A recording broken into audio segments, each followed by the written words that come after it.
وإنما لينذر بأسا شديدا من لدنه ويبشر المؤمنين ويبشر المؤمنين الذين يعملون الصالحات أن لهم أجرا حسنا. Alhamdulillah, puji-puji bagi Allah, hanya kepada Allah Subhanahu wa Ta'ala yang takjub kita telah mengumpulkan kita semua di sini dari berbagai kalangan. Bapak Ibu Joko Priyanto, juga kakeknya ya, insyaallah sayang banget sama cucunya sampai bisa meriwayatkan tahapan demi tahapan cucunya ya, luar biasa. Juga ada anak-anak surga, ini saya selalu menyebut anak-anak ini adalah anak-anak surga. Juga para tamu undangan, kita sama-sama bersyukur kepada Allah yang telah mempertemukan kita di tempat yang insya Allah dipenuhi malaikat Allah yang turun pada sore hari ini.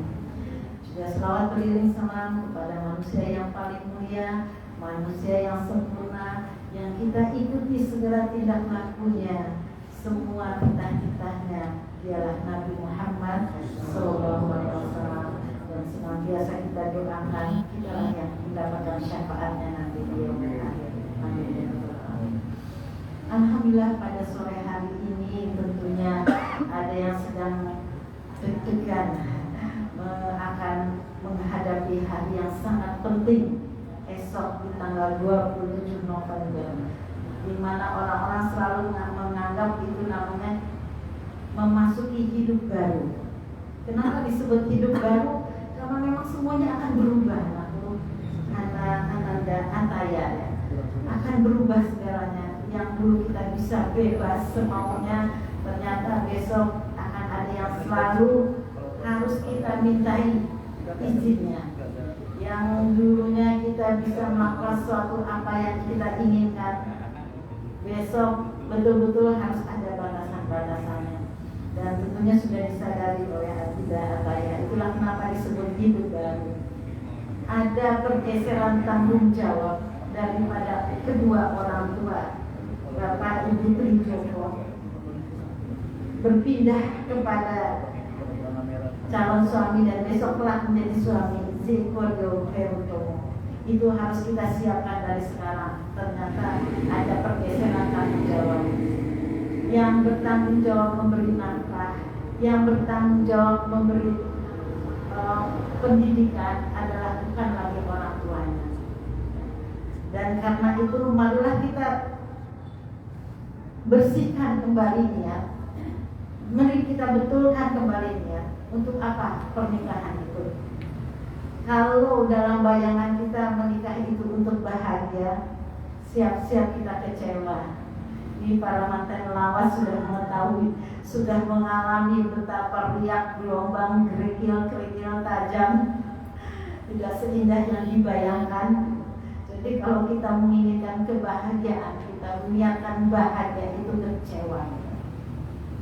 Maka Rasulullah mengajarkan bahwa sesungguhnya an-nikahu sunnati faman rogiba li sunnati falaysa minni. Sesungguhnya nikah itu sunnahku, karena aku perintahkan. Barang siapa yang tidak menginginkan pernikahan, maka dia bukan golonganku. Jadi artinya apa? Pernikahan adalah ibadah. Betul-betul ibadah yang paling lama, paling banyak dari seluruh kehidupan kita, dari lahir sampai dengan kita tiada, adalah disebutkan bahwa menikah adalah separuh agama. Artinya apa? Yang separuh dari agama kita ada dalam pernikahan, di mana sesuatu yang tadinya tidak boleh, dilarang, ketika kita menikah malah diwajibkan. Yang sesuatu ketika kita belum menikah bernilai kecil, ketika menikah menjadi bernilai besar. Segala sesuatunya menjadi ibadah. Kita menaruh air minum terhadap suami, itu menjadi ibadah. Kita kelak nanti melahirkan, hamil, menyusui, membesarkan, dari setiap bangun tidur sampai dengan tidur lagi, betul-betul itu adalah semuanya ibadah yang dirangkum dalam sebuah pernikahan. Jadi betullah yang disebutkan bahwa menikah adalah separuh agama. Barang siapa tidak selamat dalam pernikahannya, maka tidak selamat pula akhiratnya. Barang siapa tidak mengikuti tuntunan Rasulullah dalam pernikahannya, maka dia dipastikan tidak akan mendapatkan bau surga. Nah, disitulah bahwa adik ataya prima dana kerti betul-betul harus mencari ilmunya terus, betul-betul bersama suami Zilkurio Herutomo, betul-betul harus belajar sampai kapan? Sampai dengan selesai. Mencari ilmu agama, mencari bagaimana mewujudkan rumah tangga sakinah, mawaddah, warahmah. Bapak-bapak, ibu-ibu yang dirahmati Allah, mohon maaf saya duduk di atas. Yang di atas bukan berarti lebih tinggi, yang di bawah bukan berarti lebih rendah. Tapi karena memang settingan dari IO seperti ini, mungkin dirasa saya bertubuh mungil, jadi tidak terlihat kalau saya duduk di bawah. Tapi insya Allah semuanya dirahmati oleh Allah. Karena itu adik ataya, apa yang kita mulai pada sore hari ini adalah semata-mata memancing rahmat kasih sayang Allah kepada Ananda berdua nanti kelak. Memancing rahmat atau memancing Allah untuk memudahkan semua jalan-jalan tahapan-tahapan daripada kehidupan pernikahan nanti. Dari mulai nanti besok ijab kabul, insya Allah resepsi, kemudian seterusnya semoga Allah memberi kemudahan dengan amal yang baik seperti ini. Tadi sudah dimulai dengan bacaan Ar-Rahman. Ar-Rahman yang berarti kasih sayang. Apa sebenarnya kasih sayang Allah itu? Ar-Rahman, Allamal Quran, yaitu Al-Quran. Kita adalah umat yang paling disayang oleh Allah Subhanahu wa taala, diberikan Al-Qur'an. Di sini ilmu-ilmu di mana kasih sayang Allah tidak terbatas. Bagaikan tangan dicelupkan ke dalam air laut kemudian diangkat. Yang baru kita nikmati itu adalah baru yang tertempel di tangan, dan seluas lebihnya itu adalah kasih sayang Allah yang tidak pernah akan habis. Dialah Al-Quran. Jadi jangan pernah terpisah dari Al-Quran. Karena tadi kita sudah dimulai dengan bacaan surat Ar-Rahman yang di dalamnya adalah An-Nama Al-Quran, ilmu Al-Quran. Jadi adik ataya, maka sejak nanti atau mulai saat ini sampai dengan seterusnya, berjanji bersama suami tidak akan pernah meninggalkan sholat malam.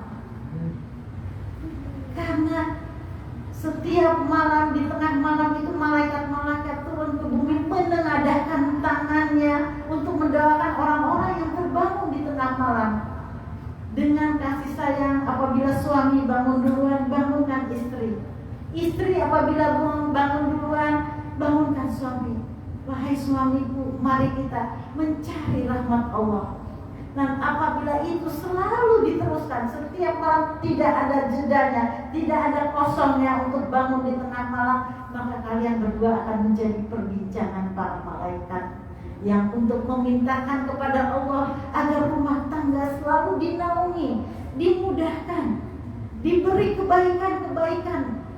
Karena sesungguhnya rumah tangga itu bukan hal yang mudah, kecuali karena pertolongan dari Allah Subhanahu wa taala. Ranjau-ranjau dari pernikahan terbuka begitu luasnya. Salah sedikit kita kepleset, maka kita betul-betul harus bergantung dengan Allah dengan sholat di tengah malam. Sholat di tengah malam juga adalah untuk menjawab semua masalah-masalah. Tidak ada persoalan apapun yang dibawa di dalam sholat malam tidak diselesaikan. Di dalam Al-Quran disebutkan wasta'inu bis-sabri was-shalah. Minta tolonglah kamu dengan sabar dan sholat. Sabar disebutkan lebih dahulu. Karena apa? Setiap masalah datang, kita harus bersabar dulu. Sebelum kita melakukan sholat, maka kita harus bersabar dulu. Dan kelak apabila ada masalah-masalah, kita sudah dituntutkan. Kita tidak disuruh sama sekali menyelesaikan masalah, tapi kita hanya disuruh sabar. Kenapa sabar dulu? Karena kalau kita tidak sabar, sholat pun tidak akan khusyuk. Maka ketika masalah datang, badai datang, sabar. Ketika sabar sudah kita dapatkan, huwallazi anzala sakinah fi qulubil mu'minin, maka Allah akan menurunkan ketentraman dan ketenangan hati. Itulah pertolongan pertama yang Allah berikan ketika kita mendapat kesulitan, kesusahan, ujian adalah rasa tenang yang didahului oleh sabar. Lalu kemudian kita ambil wudhu, kita berdoa, sepanjang malam kita berdoa. Jangan kita cari kemana cara-caranya untuk menyelesaikan masalah. Kita berdoa, kemudian kita bertawakal kepada Allah. Serahkan masalah-masalah ini kepada Allah. Karena tidak ada sekecil apapun masalah yang mampu kita selesaikan kecuali atas pertolongan Allah Subhanahu wa taala. Wa may yattaqillah yaj'al lahu makhraja. Barang siapa bertawakal kepada Allah, Allah yang akan memberi jalan keluarnya. Dan bonusnya wa yarzuqhu min haitsu la yahtasib. Allah akan memberi rezeki dari arah yang tidak diduga-duga. Sederhana sekali, indah sekali menjadi umat Islam itu. Allah memberikan ujian sekaligus penyelesaiannya. Tidak ada yang sulit bagi Allah, karena datang dari Dia dan Dia pula yang mampu menyelesaikannya. Nggak usah coba-coba curhat sama orang lain. Nggak usah coba-coba curhat sama ustaz, karena ustaz juga laki-laki. Boleh kita curhat kepada suami, karena kodar, karena takdir dari seorang perempuan itu sukanya curhat. Kita boleh curhat kepada suami, dan suami harus terampil mendengarkan curhat seorang istri daripada dia curhat ke orang lain. Harus ketika istri curhat, kita seolah baru mendengarnya sekali. Seorang suami ketika istrinya datang untuk curhat, kita seolah baru mendengarnya sekali. Padahal udah sering Mbak Ataya pagi ngomong itu, sore ngomong itu, tapi seorang suami harus terampil mensedekahkan pendengarannya untuk mendengarkan curhat istrinya. Kemudian juga kita harus menganggap penting apapun curhat istri. Dan kalau tidak perlu, tidak usah kasih solusi. Karena seorang perempuan itu lebih suka curhat, dan sebenarnya dia sudah mengetahui jawabannya sendiri atas penyelesaiannya. Kalau dibantu penyelesaiannya bisa biasanya ngeyel. Loh, kok kayak gitu? Justru malah protes nanti istrinya. Jadi nggak semua curhat harus diberikan solusi. Yang penting seorang istri harus terampil mendengarkan curhat istrinya dan harus menganggap penting supaya istri tidak curhat keluar. Juga seorang istri itu memang pencemburu. Ini sayang sekali Mas Zeri.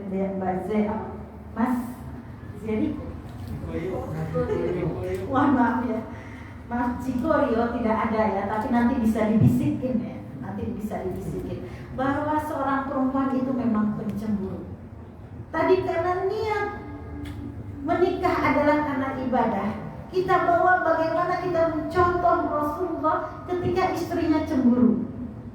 Pada suatu hari, bagian Aisyah yang menerima para tamu-tamu Rasulullah untuk menjamu. Ketika itu Aisyah sudah menyiapkan makanan, tetapi datanglah utusan Hafsah, istri Rasulullah yang lain yang memang pandai memasak, membawa makanan untuk membantu untuk dihidangkan pada tamu Rasulullah. Lalu apa yang dirasakan oleh Aisyah? Rasa panas, cemburu yang sampai ke ubun-ubun sehingga mengalahkan akal sehatnya, dan disamplaknya makanan yang dibawa oleh utusan Hafsah sampai piringnya pecah dan makanannya berantakan. Marahkah Rasulullah yang mulia dipermalukan di depan tamu-tamunya yang terhormat tersebut? Tapi Rasulullah sama sekali tidak marah. Dia tahu keadaan hati istrinya. Lalu dia sampaikan kepada para tamunya, "Gorat ummuku, sesungguhnya ibu kalian sedang cemburu." Ketika Rasulullah memunguti makanan itu, Aisyah kemudian merasa bersalah dan mendatangi Rasulullah. "Ya Rasulullah, saya sangat bersalah. Apa yang harus saya tebus dengan kesalahan ini? Ringan kembali. Rasulullah mengatakan kepada Aisyah, piring diganti dengan piring. Hanya disuruh mengganti piring yang pecah. Kemudian diganti, makanan itu diganti dengan piring yang masih bagus. Dan berkata lagi kepada para tamunya, kalian makanlah karena sesungguhnya bunda kalian sudah tidak lagi cemburu. Betapa manisnya pergaulan Rasulullah dengan istrinya, itu yang harus kita tiru. Karena memang sudah sifatnya istri itu soal cemburu. Dan sesungguhnya di dalam setiap rumah tangga itu ada seninya masing-masing. Jangan pernah menginginkan seperti rumah tangga, seperti suami orang lain, atau menginginkan seperti istri orang lain. Karena sesungguhnya setiap keluarga itu punya air mata. Setiap keluarga itu punya masalah masing-masing. Dilihat dari luar betapa bahagianya dia, pasti dia juga punya masalah. Jadi nggak perlu kita iri dengan rumah tangga orang lain, tetapi jadikan rumah tangga ini menjadi sebuah seni yang begitu indah. Jadikan perbedaan-perbedaan yang pasti itu sangat berbeda. Kembar aja berbeda, apalagi ini seorang laki-laki dan perempuan yang disatukan dengan sebuah akad. Kemudian seorang yang lain didikannya, orang tuanya lain, pastilah sangat berbeda. Nggak usah pengen disamakan. Karena aku dengan dia berbeda maka kami bercerai. Enggak. Semua orang tuh pasti berbeda dan sampai akhir kita tidak akan pernah bisa bersama. Tapi jadikanlah perbedaan itu menjadi sebuah keindahan. Kalau yang satu senangnya bangun pagi, yang satu tidak suka bangun pagi, maka jadikan yang suka bangun pagi itu menjadikan berguna bagi yang belum bangun pagi. Dibangunin. Enggak harus aku terus yang bangunin. Enggak harus seperti itu. Atau yang satu rajin, yang satu malas, jadikan sebuah keindahan. Nah, aku rajin maka dia tidak akan pernah lepas dari aku. Karena dia sangat membutuhkan aku yang rajin. Kan jadi indah. Yang satu penyakitan, yang satu sehat. Alangkah bahagianya aku memiliki istri yang sering sakit, sehingga dia merasa beruntung memiliki aku. Jadi keindahan-keindahan sebuah seni dalam rumah tangga itu harus kita cari jawabannya sendiri. Jelas, di mana-mana tidak akan ada yang sama. Jangan pernah minta saya berbeda dengan dia. Dari awal juga kita sudah tahu bahwa kita memang berbeda dengan suami kita. Orang tuanya juga berbeda, didikannya berbeda, tapi jadikanlah ini sebuah seni dalam keindahan. Kemudian lagi setelah kita niat menikah adalah untuk ibadah, yang kemudian kita landasi dengan ketakwaan. Jadikan rumah tangga itu selalu dilihat oleh Allah, bahwa apa yang kita lakukan adalah semata-mata karena ibadah kita dengan Allah, bahwa yang kita lakukan dalam berbakti kepada suami, dalam melayani suami adalah betul-betul karena Allah memerintahkan. Bukan saya juga kerja, saya juga berpendidikan, saya juga dibesarkan oleh orang tua, bukan kamu, maka kita harus sama rata. Bukan. Karena memang Allah meminta ar-rijalu qawwamuna 'alan nisa, bahwa sesungguhnya laki-laki itu lebih tinggi kedudukannya di hadapan perempuan. Enggak usah ditanya kenapa, soal kenapa, tetapi itu memang perintah. Maka lakukanlah dengan bahagia bahwa saya sudah melakukan ibadah, maka kelak saya akan mendapatkan balasan dari Allah Subhanahu wa taala. Selalu saja kita merasa dilihat oleh Allah. Dan kembalikan apapun nanti ujian-ujian yang akan datang itu dengan jalan apa yang telah dicontohkan oleh Rasulullah. Misalnya kita dapati suami kita tidak bertanggung jawab kepada kita, maka kembali lagi karena Allah panggil suami kita. Wahai suamiku tercinta, sesungguhnya aku tidak apa-apa kamu tidak bertanggung jawab kepadaku. Tetapi takutlah kamu kepada Allah. Bagaimana pertanggungjawabanmu apabila ditanya oleh Allah bahwa engkau diperintahkan untuk bertanggung jawab kepada istri, tidak kamu laksanakan? Tidakkah engkau mau kita masuk surga bersama-sama? Begitu juga ketika istri membangkang terhadap suaminya, kembalikanlah lagi, panggil istriku tercinta dengan muasyarah bil ma'ruf, dengan baik-baik, dengan kasih sayang. Wahai istriku tercinta, Aku tahu kalau watakmu itu memang seperti itu. Kamu tidak maukah berubah karena Allah? Karena aku takut engkau nanti diazab oleh Allah karena tidak mematuhi perintah Allah. Kembalikan seperti itu. Hilangkan ego kita sebagai manusia. Kamu harusnya seperti ini, kamu harusnya seperti ini. Bukan, tetapi kembalikan kepada Allah. Insya Allah ketika rumah tangga didasari dengan dasar ibadah dan tawakal kepada Allah, segala masalah-masalah seperti itu akan selesai dengan bahagia, dengan baik. Dan kemudian landasan setelah kita beribadah kepada Allah, setelah kita tawakal kepada Allah, setelah kita menjalankan perintah-perintah Allah, maka rumah tangga kita yang dibina antara suami istri adalah untuk memperkuat barisan berbakti kepada orang tua. Kalian sekarang sudah tidak sendiri berdua, maka bakti kalian kepada orang tua lebih kuat dibandingkan ketika masih sendiri. Karena ada yang selalu saling mengingatkan, selalu saling menasehati. Ingat bahwa Adinda Ananda ini menjadi besar, menjadi cantik, menjadi berilmu. Ada siapa di belakangnya? Ada orang tua dengan darah dan air mata yang membesarkannya. Maka suami harus mendorong istrinya untuk berbakti kepada orang tuanya. Jangan menjadikan, boleh, kamu harus berbakti dulu pada suami, baru kepada orang tuamu. Atau justru melarang istrinya untuk menjenguk ibunya yang sedang sakit. Sesungguhnya suami seperti itu akan dilaknat oleh Allah Subhanahu wa Ta'ala. Seorang suami yang mendorong istrinya berbakti kepada orang tuanya, mengingatkan bahwa kamu besar, menjadi sukses adalah karena jasa orang tuanya, dan meminta untuk selalu menjenguk, memuliakan orang tuanya, suami itu akan mendapatkan pahala dari apa yang kebaikan-kebaikan yang dilakukan istrinya terhadap orang tuanya. Begitu juga istrinya, ingatkan suaminya bahwa engkau memiliki tanggung jawab kepada orang tuamu. Kamu adalah ibu, anak ibumu sampai kapanpun. Maka ibumu harus kamu hormati, harus kamu nomor satukan lebih dari yang lain. Istri seperti itu akan mendapatkan pahala dari kebaikan seorang suami berbakti kepada orang tuanya. Maka rumah tangga yang seperti ini akan selalu dinaungi oleh rahmat Allah Subhanahu wa Ta'ala. Disebutkan seseorang yang memuliakan orang tuanya. Apabila dia memiliki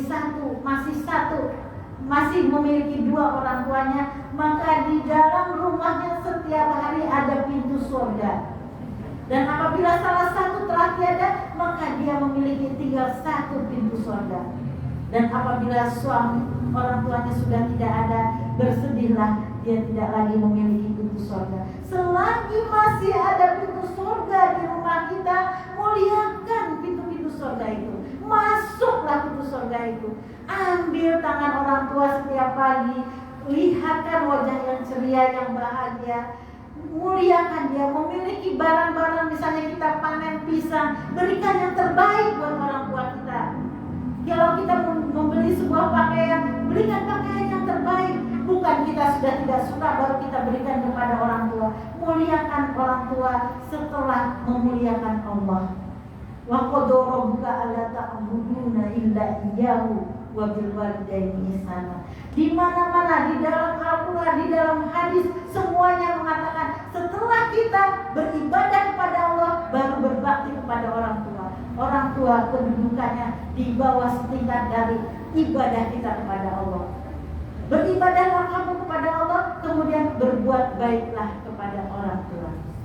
Sampai pada suatu hari ada seorang yang tergopoh-gopoh datang kepada Rasulullah. Ya Rasulullah, ayul amali ahabbu ilallah. Amal apa sih yang dicintai oleh Allah?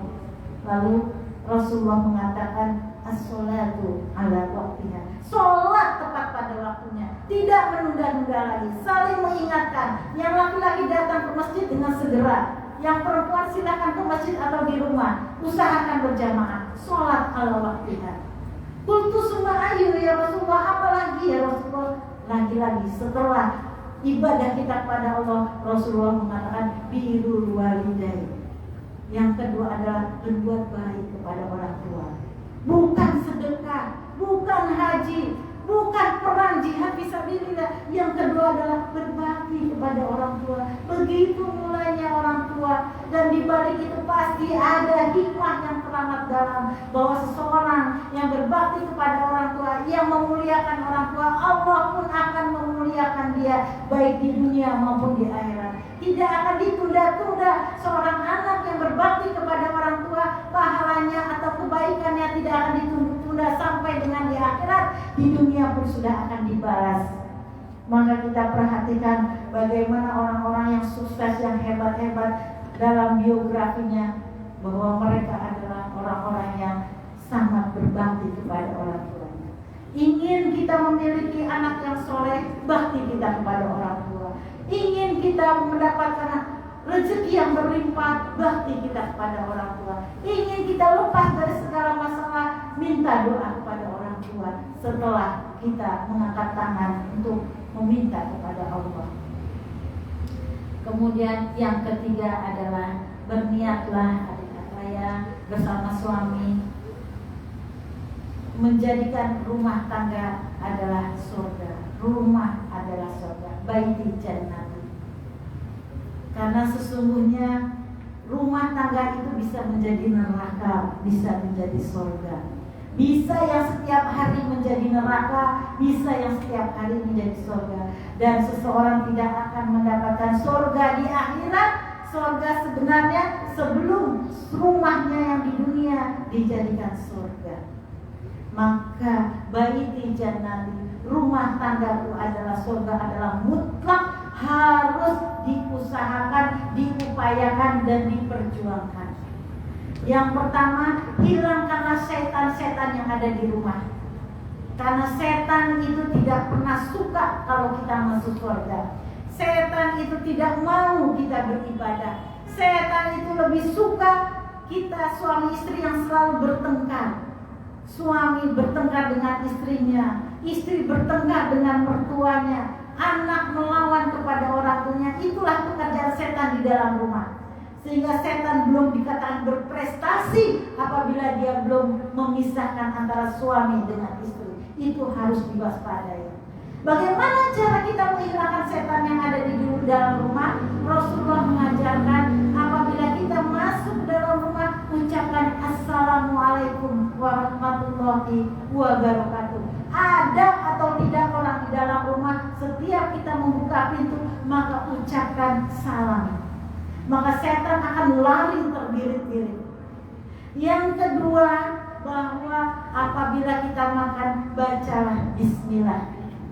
Baca bismillah, jangan sampai lupa. Kalau kita suka lupa baca bismillah, maka di meja makan ditulis, ditempelkan bismillahirrahmanirrahim sebelum makan. Pun di pintu masuk kita supaya ucapkan salam. Maka apabila kita membaca bismillah sebelum makan, setan akan mengatakan kita pergi dari rumah ini, tidak ada tempat dan tidak ada makanan di rumah ini.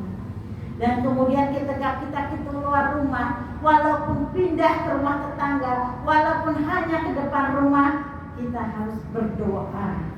Bismillahirrahmanirrahim. La haula wala quwata illa billah.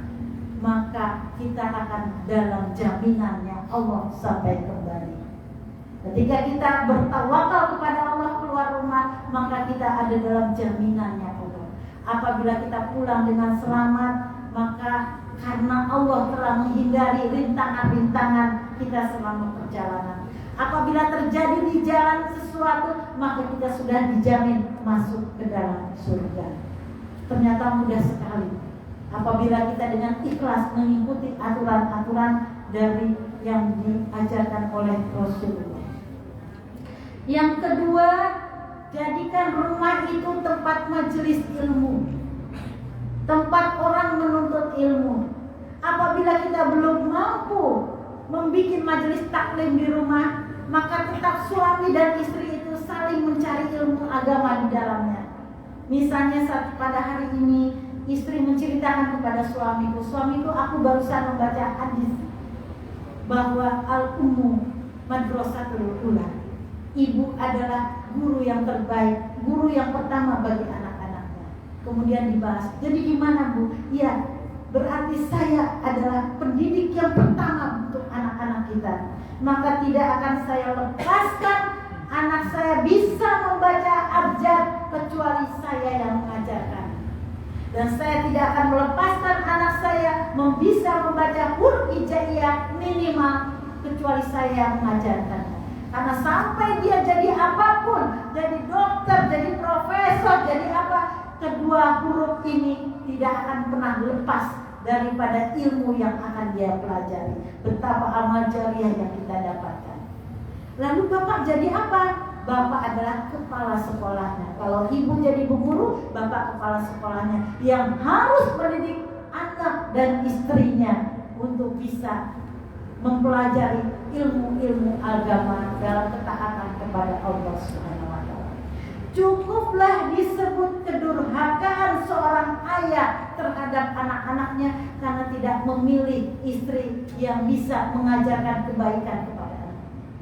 Juga cukuplah disebut seorang ibu yang durhaka kepada anak-anaknya karena tidak memilih suami yang bisa mengajarkan ketaatan kepada Allah Subhanahu wa taala. Maka di dalam rumah mencari ilmu agama itu adalah wajib hukumnya.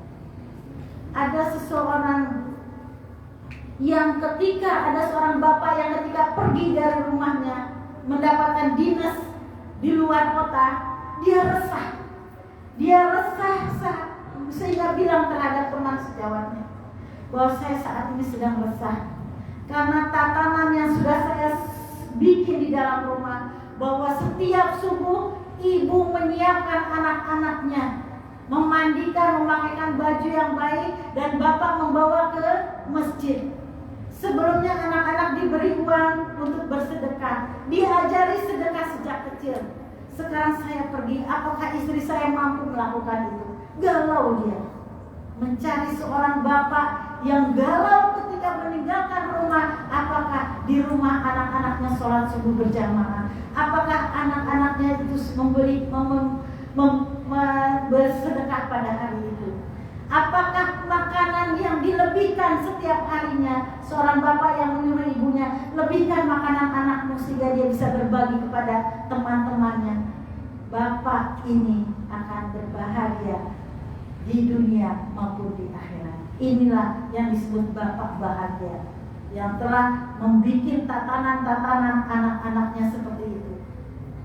Sesungguhnya biasakan anak-anak kita itu bersedekah sejak kecil, karena nanti anak-anak seperti inilah yang kita rindukan, yang kita inginkan, yang kita harapkan ketika kita sudah tiada.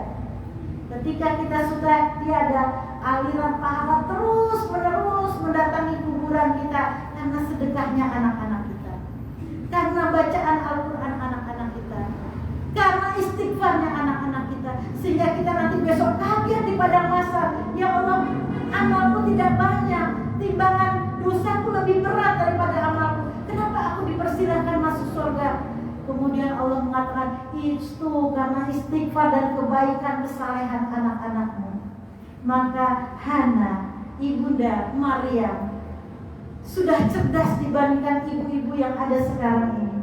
Ketika Hana 70 tahun berdoa untuk memiliki anak, 30 tahun dia berdoa untuk memiliki anak, apa yang diinginkan oleh dia dengan anaknya? Dia berdoa, ya Allah, seandainya Engkau berikan anak kepadaku, maka akan aku ajarkan dia untuk bertauhid kepadamu, tidak akan menyembah kepada selainmu. Satu yang dia inginkan. Yang kedua, andai Engkau berikan anak kepadaku, tidak akan aku jadikan keperluan untuk diriku, tidak akan aku gantungkan masa tuaku kepadanya, tidak akan aku sandarkan rezekiku kepada anakku. Tetapi ya Allah, seandainya aku memiliki anak, jadikan anak penyambung amalku setelah mati. Maka kalau ada seorang tua yang mengatakan bahwa aku pengen punya anak supaya nanti kalau sudah tua aku tidak bisa lagi bekerja, anakku akan memberiku. Apabila aku sudah tua, ada orang anakku yang akan membantuku. Maka siap-siap orang tua yang seperti ini, siap-siap untuk kecewa dan bersedih. Karena sudah menjadi sunatullah, tapi bukan kata ya yang sudah memiliki ilmunya, bahwa harta orang tua itu manis bagi anak, tetapi harta anak itu pahit bagi orang tua. Maka orang tua gantungkan masa tua kita, gantungkan rezeki kita hanya kepada Allah Subhanahu wa Ta'ala. Tetapi harapan, doakan, usahakan bahwa anak-anak kita itu akan menyambung pahala setelah kita tidak mampu lagi melakukan ibadah apapun. Bahkan setelah kita mati, kita gantungkan kepada anak-anak yang soleh yang akan mendoakan kita. Maka disitulah Baitul Jannati, setelah rumah menjadi tempat ilmu, kemudian rumah menjadi tempat zikir, ya. Kemudian rumah menjadikan tempat majelis taklim, dan jangan sampai menjadikan rumah tempat untuk bermaksiat kepada Allah. Rumah yang dijadikan tempat bermaksiat kepada Allah, sungguh rumah itu adalah gambaran neraka buat kita. Misalnya kita justru memfasilitasi anak-anak pacaran di dalam rumah. Misalnya di dalam rumah kita biasakan seorang anak melawan kepada orang tuanya, seorang istri ribut terus dengan suaminya, seorang ada yang merasa teraniaya di situ, misalnya pembantu rumah tangga, atau ada orang tua yang terzalimi di situ. Itulah gambaran bahwa sesungguhnya kita akan mendapatkan neraka di tempat yang sebenarnya. Maka jadikanlah rumah, jangan sampai rumah itu menjadi tempat bermaksiat kepada Allah, yang di dalamnya di-setel selalu hal-hal yang melalaikan kita, lagu-lagu yang melalaikan kita. Di tengah malam kita bangun bukan untuk tahajud, tapi untuk menonton bola. Boleh silakan nonton bola, tetapi tahajudnya kita selesaikan lebih dahulu. Dan kemudian menjadikan tempat-tempat rumah itu menjadi tempat sarang narkoba, atau tempat perjudian, atau tempat penipuan. Maka sudah kita bayangkan bahwa rumah inilah kelak yang akan kita tempati, yang kita akan bawa ke dalam di akhirat kelak, yaitu di dalam api neraka. Maka jangan jadikan rumah kita adalah menjadi tempat maksiat. Seorang ayah harus selalu menjaga rumah itu menjadi rumah yang selalu dirahmati Allah. Di dalamnya banyak zikir, di dalamnya tempat sholat berjamaah, di dalamnya tempat orang menuntut ilmu. Alangkah bahagianya seorang ayah yang pulang dari kerja sore hari, baru ketuk pintu, assalamualaikum warahmatullahi wabarakatuh, disambut oleh anak-anaknya sudah siap untuk sholat maghrib. Dicium tangan ayahnya, ayah kami siap untuk dipimpin oleh ayah. Yang laki-laki berangkat ke masjid, yang perempuan akan bersama-sama sholat di rumah atau juga berangkat ke masjid. Alangkah bahagianya apabila rumah seperti itu. Bukan yang ketiganya ayahnya datang, istrinya sedang main HP, anaknya sedang bertengkar, ada lagi yang sedang joget-joget. Bukan yang seperti itu yang disebut Baitul Jannati. Tetapi rumah tangga surga adalah rumah yang selalu mendapatkan sakinah, mawaddah, ketentraman dan cinta kasih, dan rahmah, kasih sayang.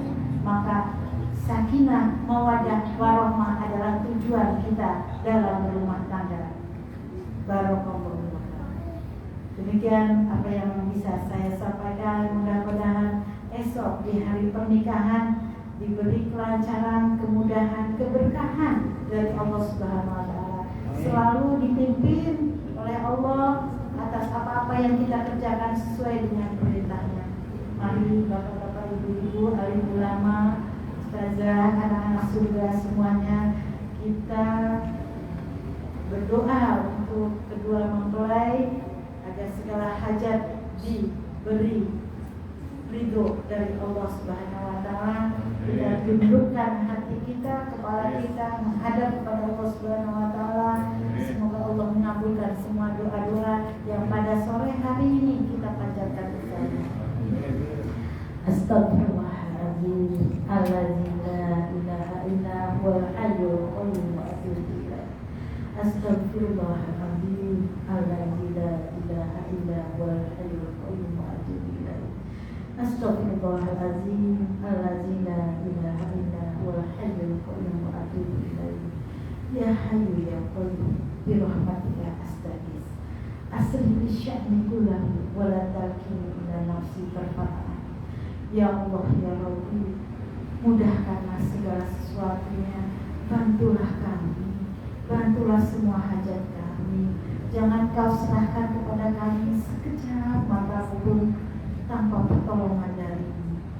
Allahumma anta Rabbi la ilaha illa anta khalaqtani wa ana abduka wa ana ala ahdika wa wa'dika masbaqtu. A'udzu bika min syarri ma sana'tu abu laka bi ni'matika alayya wa abu bi dhanbi faghfirli fa innahu la yaghfiru dzunuba illa anta. Ya Allah, kami berkumpul di sini semuanya bersungguh hina di hadapan-Mu, memohon ampun atas segala dosa-dosa yang telah kami lakukan. Sungguh kami tidak mengingkari nikmat yang telah Kau berikan kepada kami. Kami juga tidak mengingkari dosa-dosa yang banyak kepada-Mu, ya Allah. Kami mohon ampun, mohon pertolongan-Mu, ya Allah. Seburuk apapun masa lalu kami mohon ampun, ya Allah. Dengan ampunan-Mu kami masih bisa melakukan apapun, ya Allah. Tanpa pengampunan-Mu merugilah kami, terhinalah kami, ya Allah. Jangan Engkau beri cobaan yang tiada mampu kami lakukan, ya Allah. Namun berikanlah pertolongan kepada kami. Rabbana wa la tuhammilna ma la taqata lana bih wa'fu anna waghfir lana warhamna anta maulana fansurna 'alal qaumil kafirin. Rabbana hab lana min azwajina wa dzurriyyatina qurrata a'yun waj'alna lil muttaqina imama. Ya Allah ya Rabbi, sehingga apapun kami, seberat apapun dosa kami, sedikit apapun amalan kami, kami mohon pertolongan-Mu, ya Allah. Berilah kami keluarga yang menyenangkan hati kami, yang menunjukkan pandangan kami, yang di dalamnya saling bertawassul bil haqq wa tawassul bis sabr. Ya Allah ya Rabbi, titipkanlah bagi kami anak-anak soleh dan soleha yang bisa menyambung amalan kami setelah kami tiada.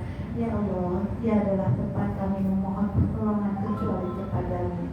Allahumma a'inni ala zikrika wa syukrika wa husni ibadatik. Tolong kami ya Allah, tiadalah sanggup kami mengingat-Mu kecuali pertolongan-Mu. Tolonglah kami untuk selalu mengingat-Mu dan beribadah kepada-Mu.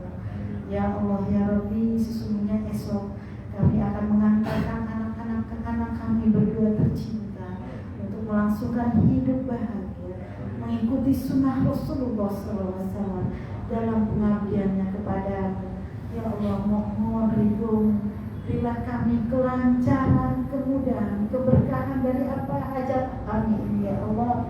Kabulkanlah semua keinginan kami, bahagiakanlah orang yang di sekitar kami. Jangan pernah ada yang tersakiti atas apa yang telah kami lakukan esok ini, ya Allah.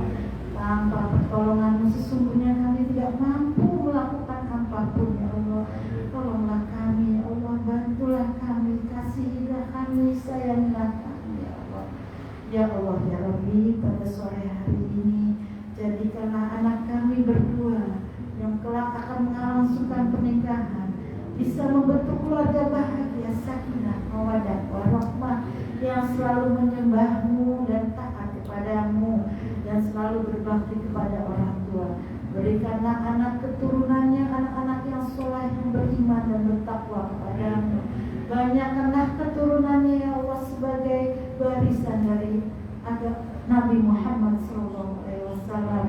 Ya Allah ya Rabbi, mudahkanlah rezekinya, sehatkanlah badannya, baguskanlah akhlak budi pekertinya, jadikan rumah tangga yang sakinah, mawaddah, warahmah. Subhanallah rabbil izzati amma yasifun, wassalamu ala mursalin, walhamdulillah. Demikian yang bisa saya sampaikan, kurang lebihnya mohon maaf. Wabillahi taufiq wal hidayah. Assalamualaikum.